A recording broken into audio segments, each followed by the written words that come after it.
Արդեն 3 տասնամյակից ավելի է այս մարզական ավանդույթը չի խախտվում։ Նոյեմբերյան համայնքի Հաղթանակ գյուղում 32 տարի առաջ ծնունդ առած նախաձեռնությունը նվիրված արցախյան ազատամարտի նահատակների հիշատակին, ինչպես միշտ սկսվում է հուշակոթողին ծաղիկներ խոնարհելով, նաև հաղթանակցի դպրոցականների հայրենաշունչ երգ ու պարով։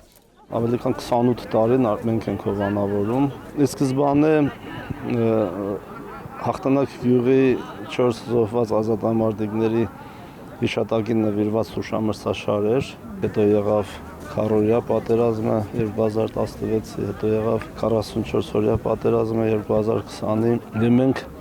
արդեն միջոցառումը վերաձևակերպեցինք Արցախյան պատերազմներում զոհված մեր զինվորների, սպաների, ազատամարտիկների հիշատակին նվիրված ֆուտբոլային հուշամրցաշար։ Հուշամրցաշարը հայրենիքի համար զոհվածների այրան գնահատանքն է եւ ընդհանրապես եթե մենք ուզում ենք պետություն ունենալ եւ այն զարգացնել, մենք պետք է ավանդական արժեքների ճիշտ գնահատական տանք։ Հուշամրցաշարի հիմնադիր եւ Հաղթանակ գյուղի ֆուտբոլային թիմի մարզիչ Սպիրիդոն Բրոյանը արդեն 4-րդ սերնդին է մարզադաշտ ճանապարհում։ Ասում է, հատկապես ոգևորիչ է, որ այս մրցաշարը նպաստել է տարածաշրջանում ֆուտբոլի մասսայականացմանը, պատանիների կամային եւ թիմային որակների զարգացմանը։ 32 տարվա ընթացքում խաղացել են այս երեխեքի պապերը,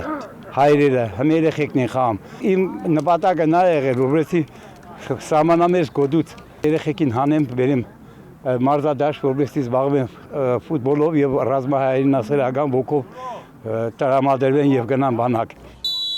Մարզական այս իրադարձությունը վաղուց դուրս է եկել ոչ միայն Տավուշի մարզի, այլև հանրապետության սահմաններից։ Մրցաշարին տարբեր տարիներին մասնակցել են նաև հարևան Վրաստանից։ Այս տարվա հուշամրցաշարին մասնակցում են մարզի 8 գյուղի ֆուտբոլային թիմեր։ Եզրափակչի ուղեգիրը նվաճած Աչաջուր եւ Բերդավան գյուղերի թիմերն էլ վիճարկում են հաղթողին։ Համառ պայքարում նվազագույն առավելությամբ 2-1 հաշվով փոխանցիկ գավաթը նվաճում են աչաջուրցի ֆուտբոլիստները։ Իսկ հետո ոչ թե կհանգստանան, այլ կպատրաստվեն հաջորդ տարվա մրցաշարին։